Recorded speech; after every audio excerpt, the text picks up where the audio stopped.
Olá, seja bem-vinda, bem-vindo ao canal Angeline. Hoje vamos conversar com o professor Leandro Barbieri Beraldi. Ele é professor de História com especialização em História das Religiões.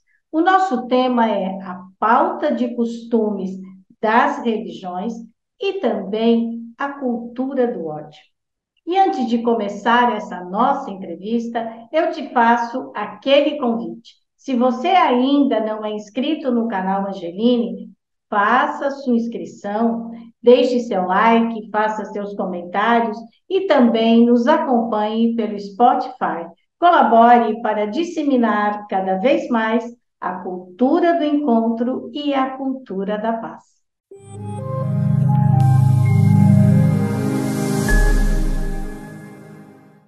Professor Leandro Barbieri Beraldi, é um prazer recebê-lo novamente aqui no canal Angeline. Muito obrigada por ter aceitado o nosso convite. Eu que agradeço, é um prazer estar aqui de novo com você, Cris, e com todos os nossos internautas aí. Muito obrigado. Então, o professor esteve conosco há um ano e nos explicou sobre a história das religiões e também mostrando que o conhecimento é sempre libertador. Agora ele volta para a gente conversar um pouco sobre esse momento que o Brasil está vivendo e que a política se misturou de vez com a religião. Então, o que eu quero saber, professor, existe dentro da nossa história algum momento em que se parece com esse momento que estamos vivendo hoje? Olha, eu não consigo dizer em que momento da história, de alguma maneira, a religião não estivesse misturada com política, porque a religião também não deixa de ser uma forma de se fazer política, né? Nós temos ali ideais, nós temos ali ah, conceitos, dogmas, doutrinas que, claro, permeiam a vida social, né? Então, se nós pegarmos, por exemplo, o período da Constituição de 1824, indo lá para trás, a gente vai ver a Igreja Católica sendo colocada como a religião oficial, ou seja, totalmente Uhum. participativa, né? Uma pessoa que não se casasse na Igreja Católica, ela não era casada legalmente no Brasil, ela era amaziada, né? Então, eu acredito até que nós podemos dizer que a religião ela já foi muito mais entranhada no Estado, muito mais entranhada no governo e muito mais entranhada na política do que hoje, né?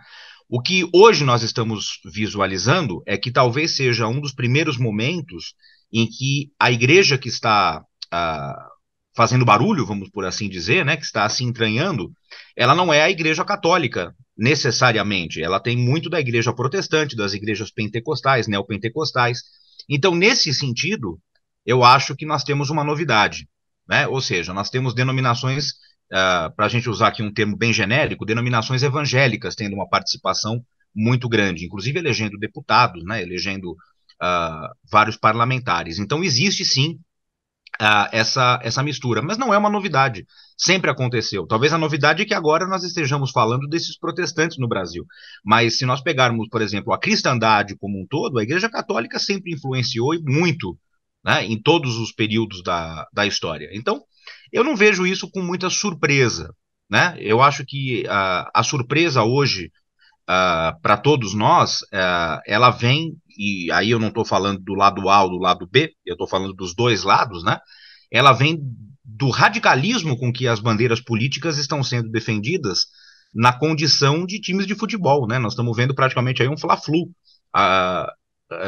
quando a gente se depara com uma eleição, né? Nós passamos por um período eleitoral em que não se discutiu proposta, né? Onde praticamente nós tínhamos ali duas pessoas, né? Não duas propostas, não duas diretrizes, né? Se digladiando. E a igreja, para os dois lados, as igrejas, melhor dizendo, tomando seus determinados partidos e levando seus fiéis junto. Então, não sei se eu respondo a sua pergunta, mas não vejo com muita surpresa. Eu acho natural que a fé se misture com a questão política. Não vejo nem como isso não acontecer. Mas, na verdade, o que se misturou de fato, que eu penso, é que não é exatamente a fé, a religião, mas é uma pauta de costumes ligada à religião. Certo? Não se Certo. discutiu se tem ou não fé, se vai ou não, você acredita, e porque você não acredita no Deus que eu acredito, você está fora. Não foi isso a discussão. A discussão foi numa pauta de costumes que envolve a religião.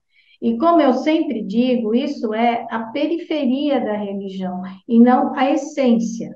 Então, é nesse sentido que eu te pergunto. É, esse envolvimento, ele é novo, ele ou sempre existiu, ou é um moralismo disfarçado de religião, como é?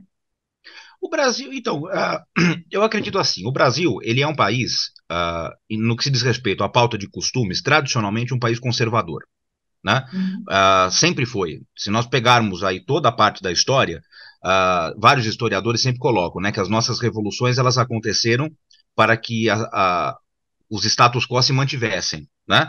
Porque o Brasil tem essa característica. O Brasil, ele é um país conservador. Ele gosta de conservar uh, tudo, inclusive aquilo que não deveria ser conservado, Uhum. dependendo do ponto de vista. Então, eu não vejo que isso seja uma novidade. E essa pauta de costumes, nós temos um entendimento de que isso é a periferia da religião. Porque a religião, antes de qualquer outra coisa, para a gente poder entender o que aquela denominação, ou o que a Igreja Católica, ou o que uma igreja de matriz africana, para a gente poder entender o que essas religiões são, a gente vai fazer um estudo voltado muito mais por uma teologia do que por uma pauta de costumes.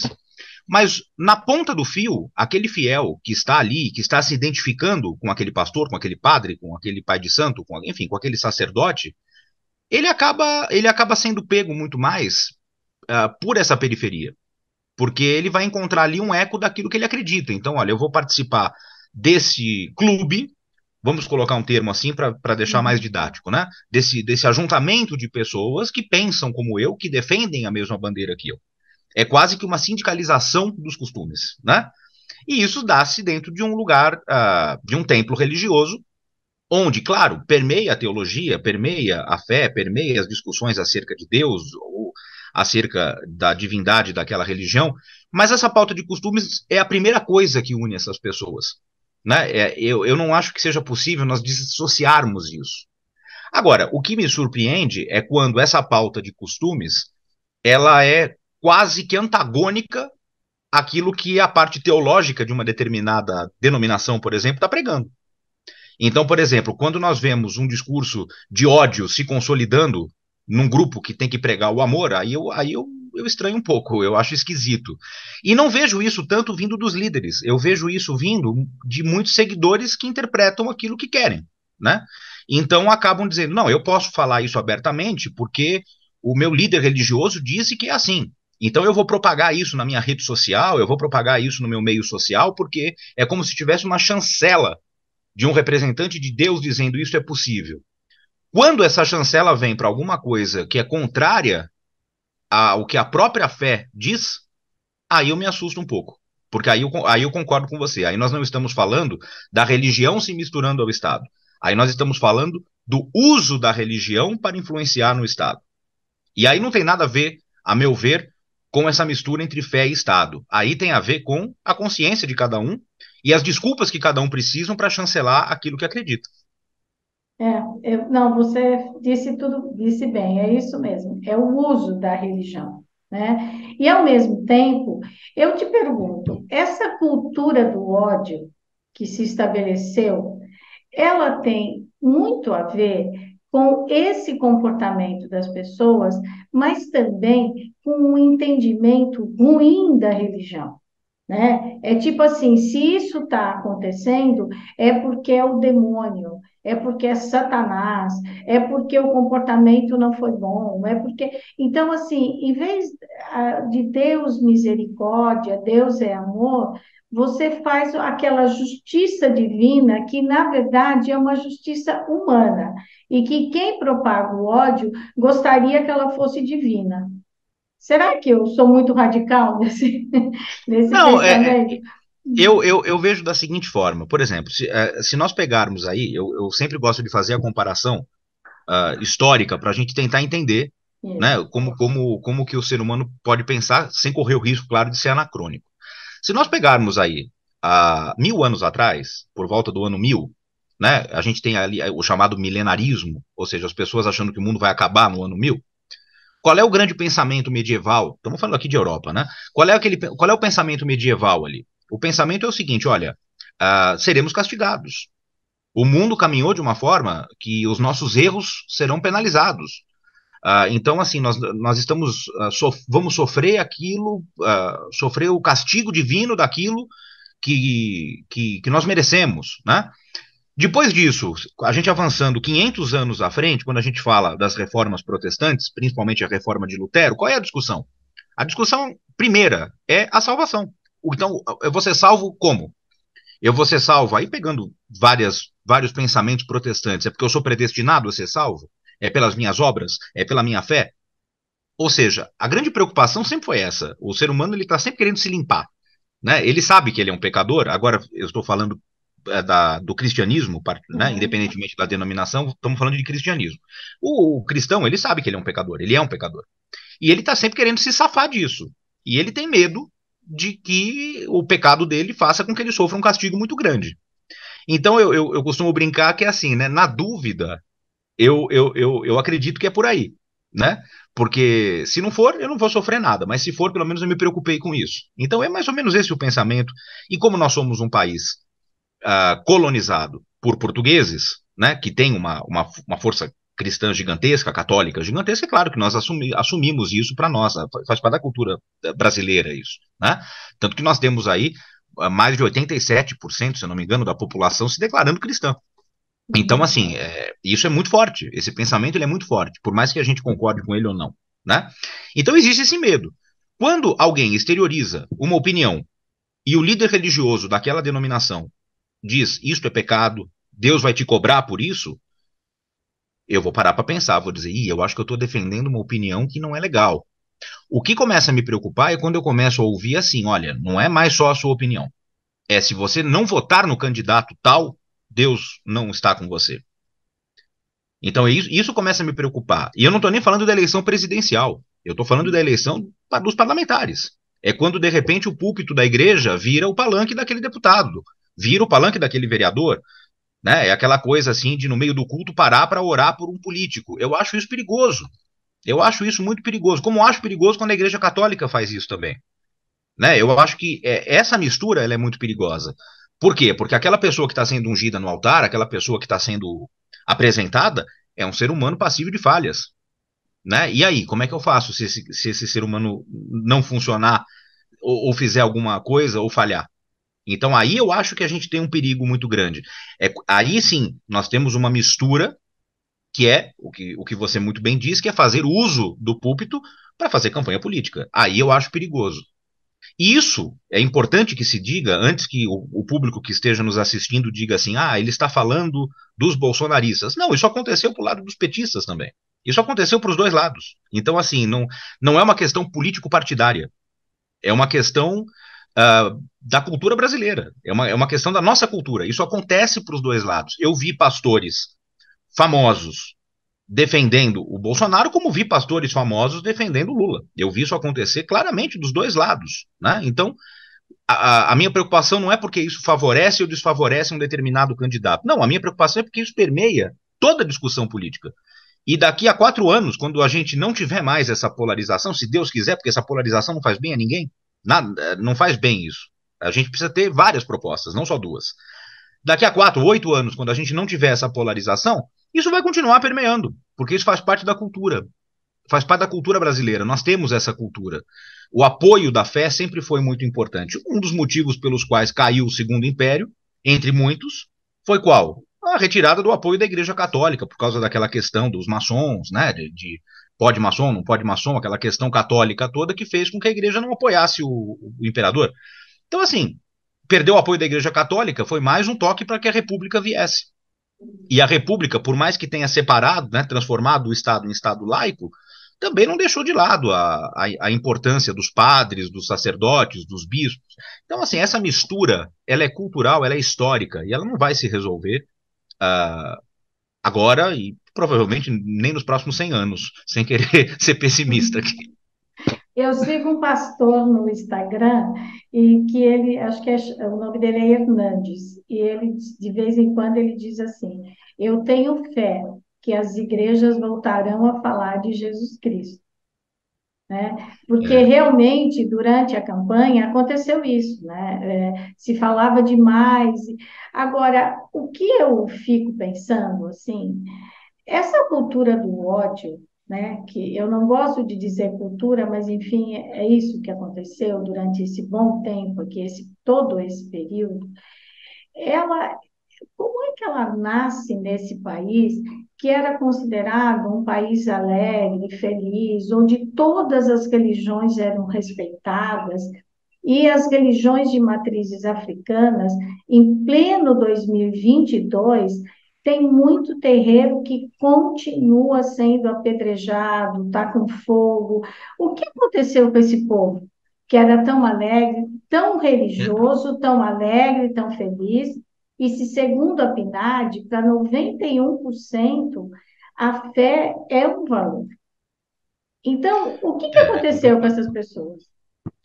esse dado que você trouxe, que eu acho uma coisa pavorosa, me faz lembrar, inclusive, que nós estamos chegando aí, dia 21 de janeiro, é o Dia da Tolerância Religiosa no Brasil, é uma data escolhida justamente por causa de um caso de intolerância, como que você citou, né? O terreiro lá da Mãe Gilda, né? Que foi atacado Isso, lá na no final de Bahia, né? 99, na Bahia, e que ela acabou agravando seu estado de saúde depois desse ataque, acabou falecendo, e isso ah, causou um impacto de se pensar, peraí, o que está acontecendo? Então, isso é a primeira coisa, eu acho perigosíssimo. Acho perigosíssimo, porque quando você invade um lugar sagrado de uma determinada religião e quebra tudo, você não está sendo cristão, no começo de conversa, isso não é cristão, né? E você é um criminoso, porque isso é contra a lei também. Já tem lei que impeça isso. Então eu acho que isso aí é uma coisa que tem que ser vista com muita atenção. Essa intolerância religiosa, quando ela chega às vias de fato, ela se torna muito mais grave. O que não significa que uma ofensa verbal ou um post na internet também não seja grave. A intolerância, ela é grave, né? Essa questão, você citou uma coisa que eu achei muito legal, essa questão de que nós somos um país, sempre fomos um país muito alegre, né? Um país muito calmo. Isso é muito construído, né? Se nós pegarmos a história do Brasil, por exemplo, nós não vamos encontrar nos livros oficiais nenhuma citação à guerra civil. Nós vamos encontrar rebelião, revolução, palavras assim que dão uma certa amenizada, porque existe uma construção de dizer que o brasileiro é um povo pacífico, né? E eu tenho as minhas dúvidas se o brasileiro é um povo pacífico. Ele pode ser um povo amável, ele pode ser um povo acolhedor, ele pode ser mais pacífico no sentido de que ele não entra em guerra, por exemplo, é mentira. Se nós pegarmos aí o que o Brasil fez na Guerra do Paraguai, a gente vai ver que o brasileiro, quando vai para a guerra, ele vai para a guerra mesmo, ele não quer saber. Então, a primeira coisa é que eu acho que isso é um pouco construído. E todas as vezes que a gente percebe que isso é construído, a gente se assusta. Fala assim, opa, mas nós somos tão amáveis? Será que nós somos tão amáveis assim? Um país, por exemplo, que até hoje, em pleno 2020, ainda tem que combater uma coisa que eu acho abjeta, horrível, que ainda existe, que é o racismo. Quer dizer, um país pacífico e amável tem racismo? Se nós temos e temos como temos, é porque o nosso país tem que melhorar muito antes de ser um país pacificado, né? Então, assim, eu tenho as minhas dúvidas quanto a isso. Eu não acredito que nós sejamos esse país do carnaval, como nos fizeram acreditar na escola. Eu não vejo dessa forma. Vamos falar a realidade também, né, Cris? Essas pautas que você citou aqui, que é essa periferia da religião, isso não é a urgência do nosso país. Tem gente passando fome, Uhum. né? Tem gente morrendo. Então, eu vejo, por exemplo, discussões acerca da questão dos homossexuais. O que é grave é pensar que um transexual no Brasil tem expectativa de vida de 35 anos. É isso que tem que ser combatido. Como é que pode uma pessoa, por causa da sua condição, ter uma expectativa de vida que é metade da expectativa de vida da população em geral? É isso que tem que ser combatido. Né? E eu acredito que seja um pensamento cristão. O cristão não quer que o outro morra por intolerância. Então eu acho assim, esses penduricalhos que servem para manter essa gangorra macabra jogam uma cortina de fumaça gigante em cima dos problemas que são reais. Nesse momento, Cris, enquanto eu estou aqui conversando com você, você na sua casa, eu na minha casa, o espectador na casa dele nos assistindo, concordando ou não, porque isso é democracia, concordando ou não com o que nós estamos dizendo, nós estamos debaixo de um teto. E quem não está? E quem não tem o que comer? vai ficar assistindo essa guerra de ódio? Aí que eu acho perigoso. E acho triste que nós tenhamos saído do ano eleitoral onde eu não vi nenhum dos dois candidatos que chegaram ao segundo turno oferecendo soluções práticas, soluções reais e soluções novas para esses problemas tão antigos e tão tristes. Desculpa, me alonguei um pouco. É que eu fico um pouco indignado com essas coisas, acabo falando demais. Mas eu acho que agora a gente tem também uma esperança, né? O governo de transição está preocupado com isso, tem a questão social, tem essa briga agora para poder manter o, o auxílio aí, voltar aí o Bolsa Família a R$ 600, né?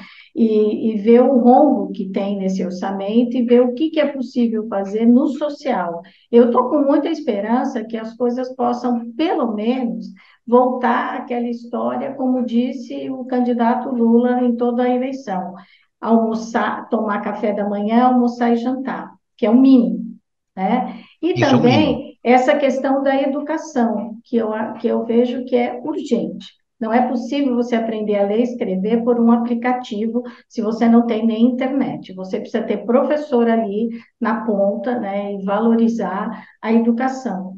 Agora, como aqui, voltando aqui ao nosso canal, que é o assunto é a espiritualidade, a religião, eu queria saber como que você acha que agora ficam as religiões? Porque você vai a uma igreja, ou igreja católica, que foram as que mais discutiram. Os pastores muito, mas padres em muitas igrejas católicas também falaram muito sobre política, né? Então, agora as pessoas continuam indo aos cultos, às missas, às cerimônias religiosas. Como é que esse comportamento desse sacerdote agora, para poder encarar o resultado dessas eleições e o que vai acontecer o ano que vem? Porque, na verdade, não é uma questão de pôr panos quentes nas coisas, mas um dos motivos que você vai a uma igreja, a um culto, a uma cerimônia, você vai para ter um pouco de paz, de tranquilidade, para poder ter novas energias para caminhar. Agora, se você foi durante todo o período eleitoral e se dizia: Deus ungiu fulano, vai ser esse ou vai ser aquele, tarará, ele perdeu. Então, agora, como é que fica a cabeça de quem vai nessa religião e o comportamento desses pastores? Depende muito da denominação.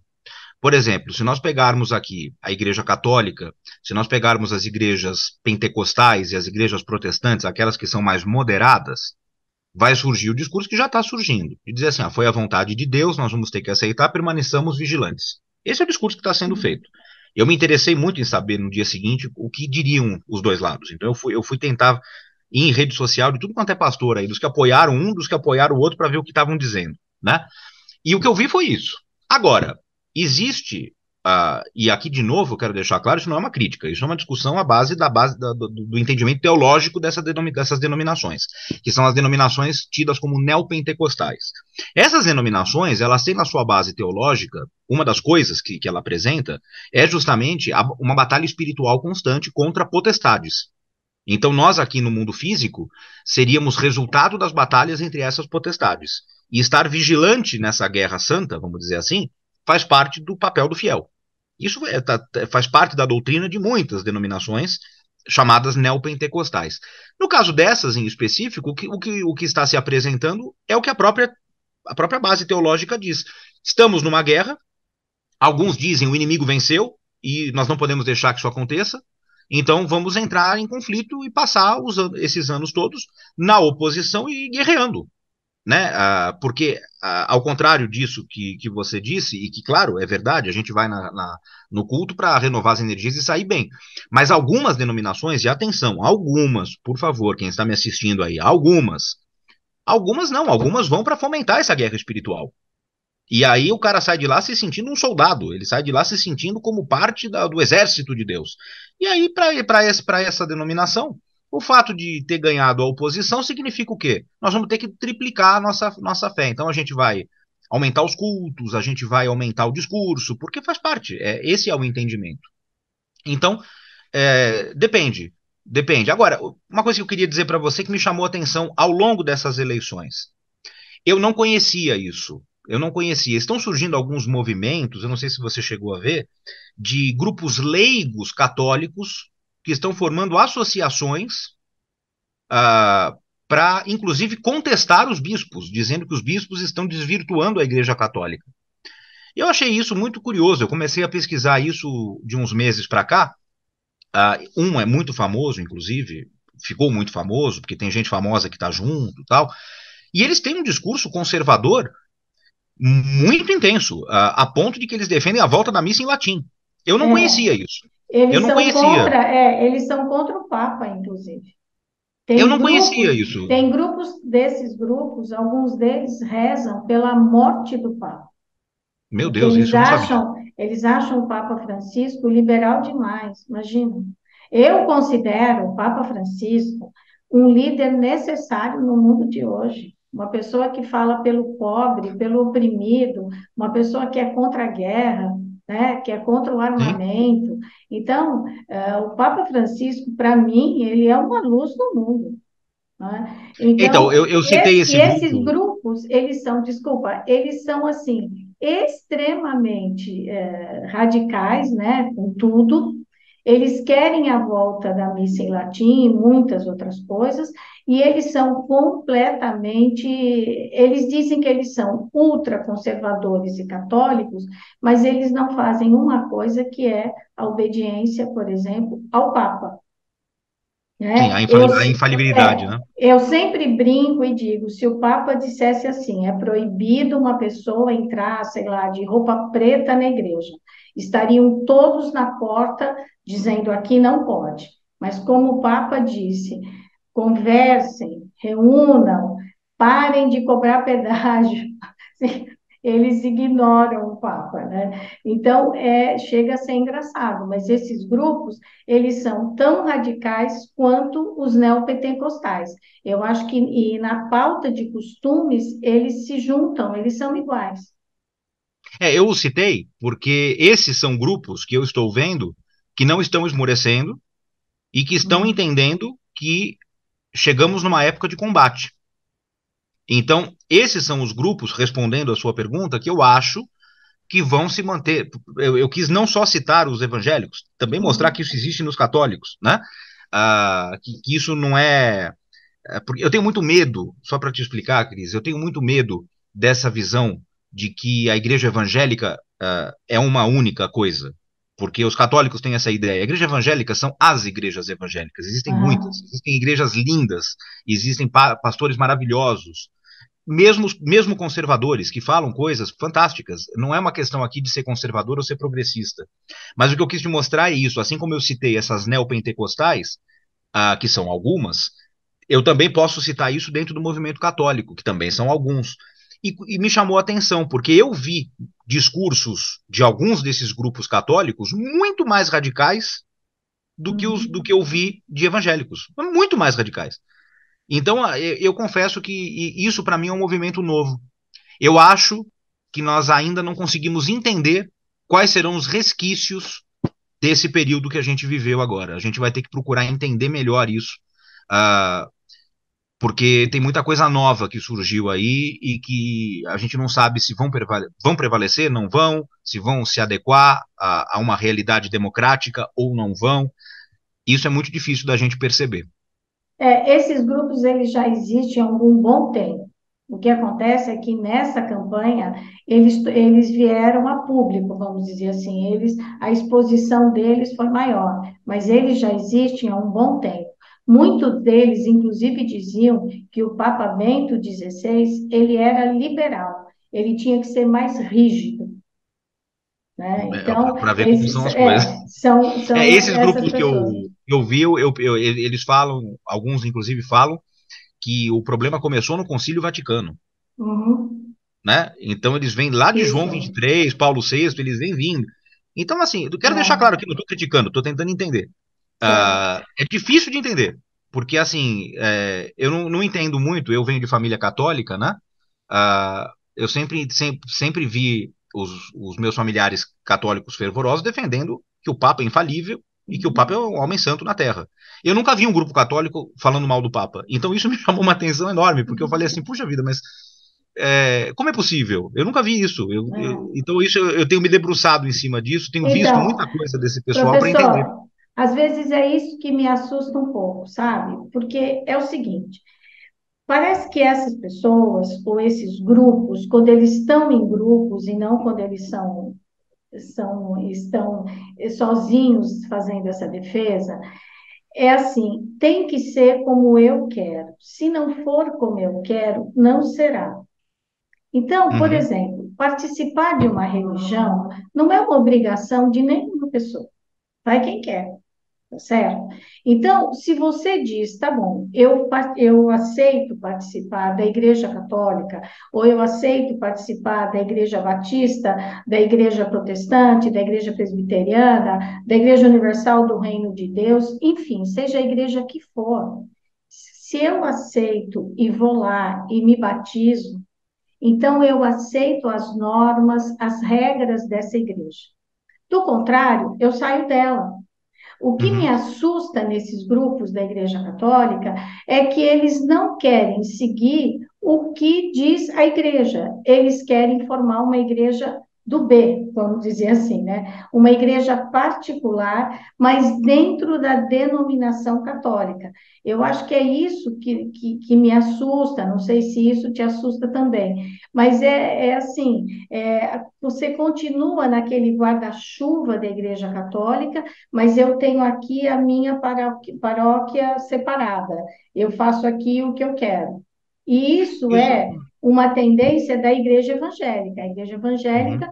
cada pastor, ele é, vamos dizer, autônomo dentro da sua igreja.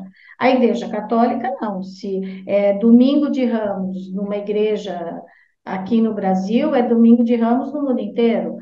Né? Então, assim, a Igreja Católica ela tem uma linha que todo mundo segue. As igrejas evangélicas são diferentes. E esses grupos parecem que eles querem informar assim: eu continuo católico, mas tem que ser do meu jeito. É porque o argumento que é usado é que a própria igreja está indo contra os seus próprios mandamentos. Isso. E às vezes eles encontram efetivamente sacerdotes que estão indo contra mesmo. Uhum. E é isso que é preocupante, porque isso acontece, eu repito, eu tenho batido muito nessa tecla nessa nossa conversa. Isso sempre acontece dos dois lados, e um lado justifica o outro. E aí é que a coisa é perigosa. Né? Aí é que a coisa é perigosa, porque no final das contas, no meio de uma discussão, alguém apresenta algum argumento que você fala, puxa vida, mas esse argumento. Só que isso não justifica o todo, isso justifica aquela discussão. Né? Então, o que eu estou vendo acontecer hoje é o famoso supermercado da fé. Né?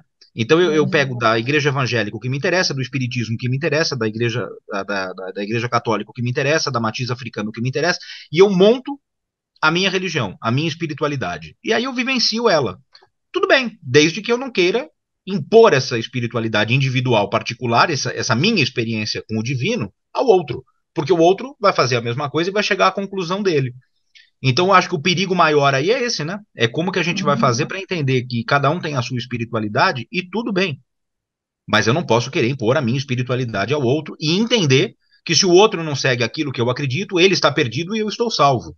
Porque quando eu penso desta forma, quando eu condeno o outro, eu estou julgando e condenando. E aí eu estou sendo o que você quiser, menos cristão. Professor, eu quero saber se essa história do ódio, que está assim muito forte entre, né, um lado e o outro, já aconteceu em algum período da história, não aqui no Brasil, talvez em outro lugar, mas que ligue o ódio à religião e à política? E, bom, são exemplos, assim, a gente pode citar um monte. Né? Eu vou citar um que é muito conhecido, que é a tragédia do Holocausto. Né? A Certo. tragédia do Holocausto é um exemplo disso, é quando a política se mistura. Eu vi, inclusive, uma matéria ontem que me deixou um pouco. Eu não sei se é verdade, porque agora é isso também. A gente vê as matérias, a gente não sabe se o que a gente está vendo é verdade ou não é. A gente tem que checar. Eu não tive tempo de checar. Mas vale a citação. Né?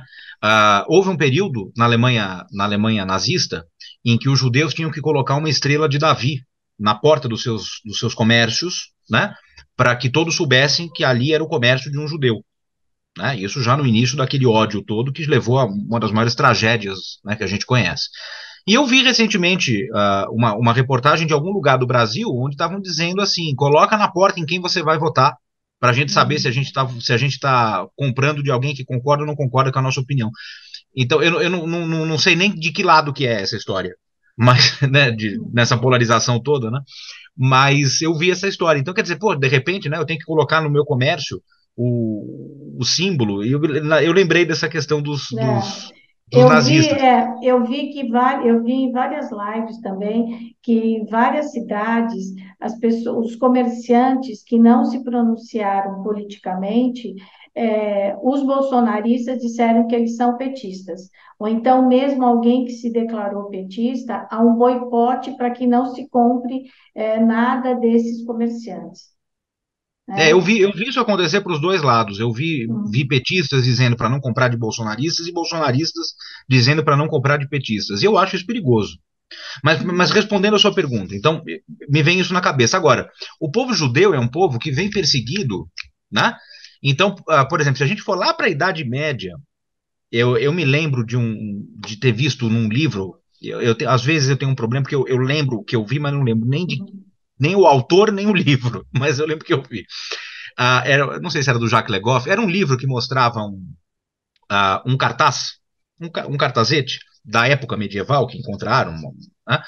Um desenho de um homem dizendo assim: procura-se fulano de tal, acusado de ter envenenado o poço da cidade com lepra. Aí eu olhei e falei: nossa, mas que coisa esquisita. Aí vinha a explicação embaixo. Quando havia um surto de peste, se atribuía a peste aos judeus, ou como um castigo divino por terem judeus na terra, ou acusando o próprio judeu de ter pego a doença e colocado a mão no poço, e por isso ele tinha que ser perseguido. É um exemplo de ódio mais nítido e impossível, né? Dessa perseguição que aconteceu, trágica, que aconteceu ao longo de vários períodos da história com os judeus. Podemos citar isso também de grupos extremistas muçulmanos, né? Perseguindo não muçulmanos, né? Aquele Estado Islâmico, né? Aquela questão toda. Podemos citar isso no período das Cruzadas, né? Quando o Papa Urbano disse que, não, nós temos que ir lá conquistar a Terra Santa, então, em nome de Deus, nós temos que aumentar a Europa, porque não tinha espaço para todo mundo. Então, manda todo mundo, em nome de Deus, fazer uma guerra gigantesca, né, para poder desbravar territórios, aí aquela discussão em torno da Terra Santa, das Cruzadas. Então, tem muitos períodos da história em que a religião ela acaba sendo utilizada como uma ferramenta de propagação de ódio ou como uma ferramenta de propagação de um ideário político específico, né? Seja partindo do pressuposto de que vale a minha fé, portanto a sua não presta e por isso ela precisa ser perseguida, ou simplesmente, como é no caso dos judeus, por uma questão muito mais xenofóbica do que propriamente por uma questão de fé, né?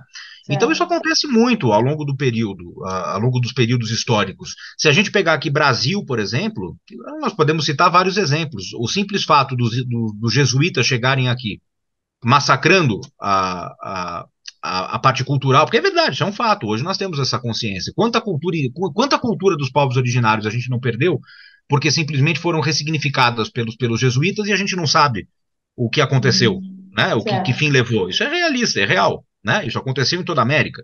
Questão dos escravizados que vieram para cá, que precisavam fazer o sincretismo dos seus orixás com os santos católicos para poder cultuá-los, porque aquela fé era proibida, né?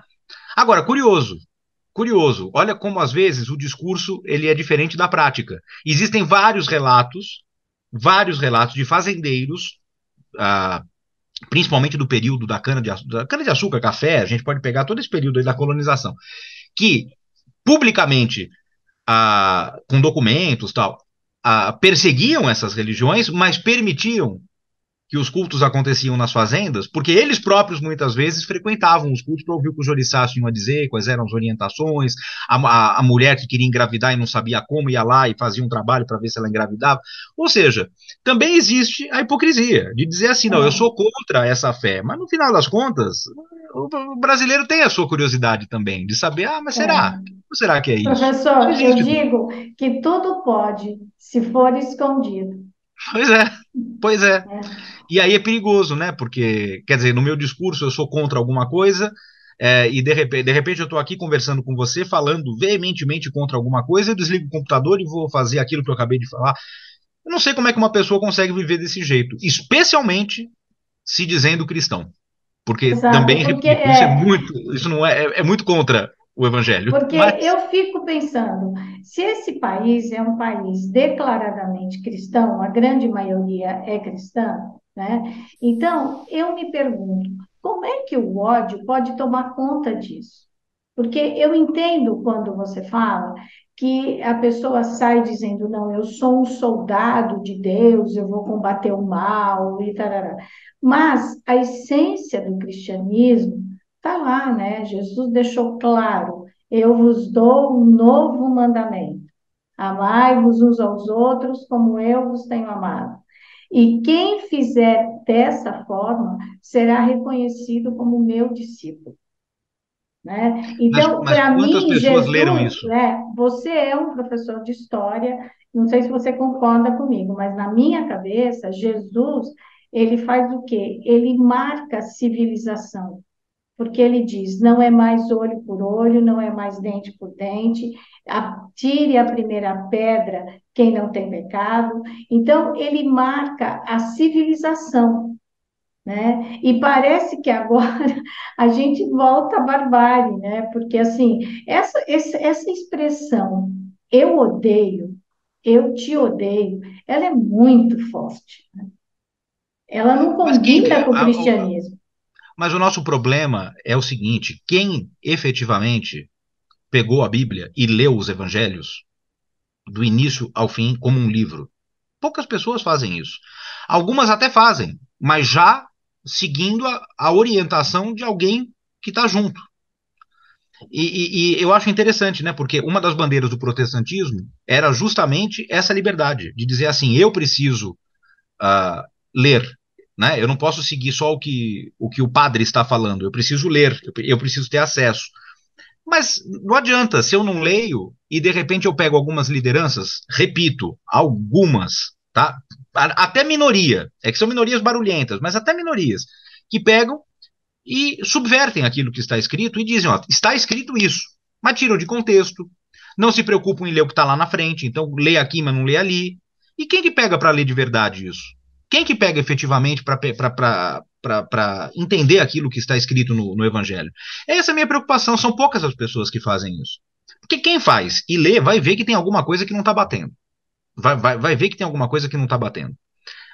Mas poucas pessoas o fazem, né? Eu vou citar aqui uma frase, para a gente não ficar só no cristianismo, vou citar aqui uma frase de Buda. Buda diz o seguinte: não se combate ódio com ódio. Isso não dá certo. Você tem que combater sempre o ódio com o amor. Isso é um preceito, aí ele usa uma palavra, é um preceito invariável em qualquer época. Ódio se combate com amor, não adianta. Então não adianta a gente virar para as pessoas que estão agindo com ódio e as tratar com ódio. Não adianta. Nós temos que retribuir com amor. Falar, calma, tá tudo bem, né? Tá tudo bem, não tá acontecendo nada de horrível. Se acontecer alguma coisa de horrível, tudo bem, a gente faz alguma coisa, mas calma. A gente não sabe exatamente como que o Brasil vai ficar daqui para frente. Como há 4 anos atrás a gente também não sabia, e o lado mais à direita falou a mesma coisa para o lado mais à esquerda. Calma, vamos esperar para ver. Então, eu acho que agora, né, a gente está no final de 2022, o que resta para quem votou, ou para quem não votou, para quem anulou, para quem votou na chamada terceira via, para qualquer outra pessoa, o que tem que ser feito agora é o seguinte: nós temos um presidente da República, goste dele ou não, ele é o nosso presidente da República, nós estamos todos no mesmo barco, não dá para estar no barco e torcer para o capitão afundar o barco. Não dá. Né? Então, camarada, o timoeiro está lá, nós temos que torcer. Temos que entender também que essa batalha contra a figura de um presidente, ela não é real, no sentido de que nós vivemos uma democracia que tem três poderes e nós temos um Congresso conservador. Então não é dizer que nós vamos entrar de cabeça numa era progressista, porque tem um Congresso que vai puxar um freio, e isso é democracia, isso é bonito. Nós vamos ter progressistas e conservadores que vão ter que conviver ali e convivam. Isso é legal. Eu acho isso ótimo, isso é muito democrático. Então, assim, vamos parar para. Vamos ver. Agora é o momento da gente ver. E sim, estarmos alerta, não deixarmos que erros do passado se repitam, não deixarmos que novos erros sejam cometidos, né? Mas isso vale para qualquer presidente da República. Vale para Bolsonaro, vale para Lula, vale para Fernando Henrique, vale para Itamar Franco, vale para Dilma, vale para Sarney, vale para Venceslau Braz, vale para qualquer presidente que esteja no poder. Isso é democracia. A nossa democracia está amadurecendo, mas eu tenho esperança, a gente vai melhorar muito. Essas Ai, trombadas que a gente dá são necessárias para a gente poder crescer, ter uma esquerda madura, ter uma direita madura, a esquerda entender que nós precisamos de direita, a direita entender que nós precisamos de esquerda, ter um centro moderado, e aí sim consolidar uma democracia. Agora, tomando muito cuidado para a gente não confundir a fé que nós temos em Deus e transferir essa fé para homens. Sejam candidatos à presidência, sejam candidatos a senador, seja candidato a deputado, seja candidato a síndico do seu prédio. Tomar muito cuidado com isso. porque É o que eu penso. também a gente faz a terceirização da felicidade, né? Eu não sou Uhum, feliz porque o governo não é quem eu quero, porque o síndico não é quem eu quero, né? Você pega a sua vida e transfere, você terceiriza, uhum. né? Então, É nós perigoso isso. precisamos também dessa autorresponsabilidade e também entender que a fé, ela é, eu penso, ela é individual, mas ela interfere no coletivo. Então, Sim, nós precisamos saber a nossa prática, né, para que realmente o mundo seja melhor. Eu vivo repetindo isso. Então, o que que a gente veio fazer aqui? Né? pois Se a é. gente veio aqui para brigar, eu tenho a impressão que a gente rasgou um contrato aí assumido com Deus, né? Eu acho que a Uhum. gente veio aqui para se tornar um ser melhor ou para conviver melhor, porque se não existisse Deus, se não existisse nada espiritual, vamos supor, qual seria a melhor maneira de viver? Não seria convivendo bem com as pessoas, sem odiar, sem... Porque quando você também vive achando que eu vou fazer tudo certinho para eu não pecar, para eu ter o céu, eu não sei se isso tem tanto mérito, sem querer julgar ninguém.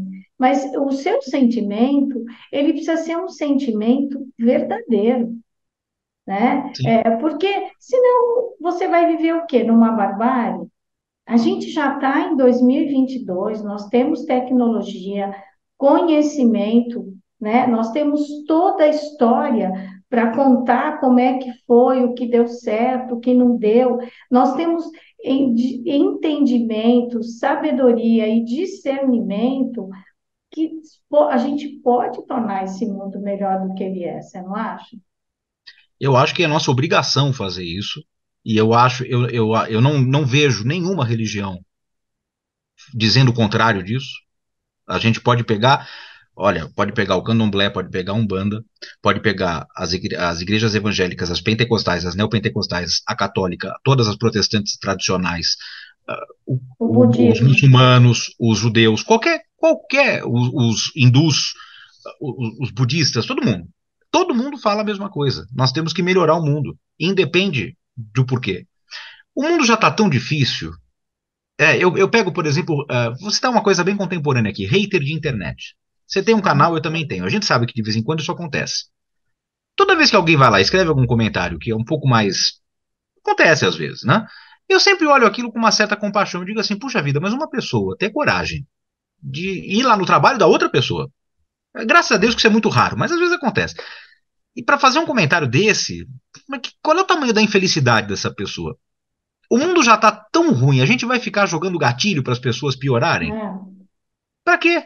Não há necessidade. Então eu fico quieto. Se eu vou prejudicar uma pessoa, de repente, eu vou escrever isso para alguém. Esse alguém vai ver num dia que está um pouco mais ansioso, um dia que está um pouco mais triste, né? Sabe quando falta aquela última gotinha no Uhum. copo para a pessoa entrar numa depressão? É, Aí vai lá, faz. E para que que eu vou ser o gatilho dessa pessoa? Então acho que para isso, eu costumo dizer que para isso não precisa de religião, precisa de bom senso. Precisa de bom senso. sim, Para que que eu vou ser o gatilho da dor de outra pessoa? Para quê? Eu já corro o risco de ser o gatilho sem querer, porque às vezes eu falei alguma coisa que eu não percebi, eu tenho que me desculpar, gente, corre esse risco. Agora, conscientemente, eu ir lá, para dizer isso para a pessoa, para querer prejudicar. A pessoa que faz uma coisa dessa, ela precisa de Deus e precisa muito de um psicólogo também. Né? Eu, às vezes, tenho algumas pessoas que escrevem e reclamam, me chamam de burra, ou dizem que eu falo demais, que eu não deixo o entrevistado falar. Eu digo, olha, obrigado pelas suas observações. Pronto. É a Agora, única quem coisa. ofende o meu entrevistado, a minha entrevistada, eu tiro, Tá porque certo. isso é uma falta de respeito. Você pode não concordar, então saiba discordar sem ofender, certo? Então, Sim. quem ofende, de fato, eu tiro, porque eu penso que não tem lógica isso, Não, né? não é Agora, democrata, não é uma pessoa democrata. Não é, concordei e vou xingar. Não dá, né? isso, porque quando falar é a liberdade de expressão. Ok, você tem liberdade de expressão desde que você não ofenda ninguém, Claro, né? e Então, pague o preço, né? você... É, é isso, né? Ai, professor, é uma delícia conversar aqui com o senhor. Eu queria saber se você acha que tem alguma coisa para essa nossa conversa aqui que eu não te perguntei que você gostaria de dizer. Não, eu só vou arrematar esse final de dizer isso. A pessoa tem que ter a liberdade de dizer o que quer e pagar o preço por isso. Então, assim, se você passar do limite, você vai ter que arcar com esse prejuízo, vai ter que arcar com isso. E em relação à fé, é a mesma coisa, né? Então, assim, se nós aqui estamos tentando seguir um determinado caminho e eu, por algum motivo, me desvirtuei, na hora alguém, né? Chame Deus, energia cósmica, natureza, também vai te cobrar isso. Então eu só queria fazer esse paralelo, de dizer isso no mundo espiritual também funciona, não é só na internet, não é só na lei. De resto, eu só posso te agradecer muitíssimo por esse espaço, é uma delícia conversar com você, eu adoro o seu canal, tô sempre assistindo todos os seus vídeos, desejar muito sucesso e desejar para todo mundo que 2023 seja um ano de paz, que é o que nós estamos precisando. Assim seja. Ah, professor, deixa eu te fazer uma última pergunta aqui, que eu gostaria de saber a sua opinião dentro da história.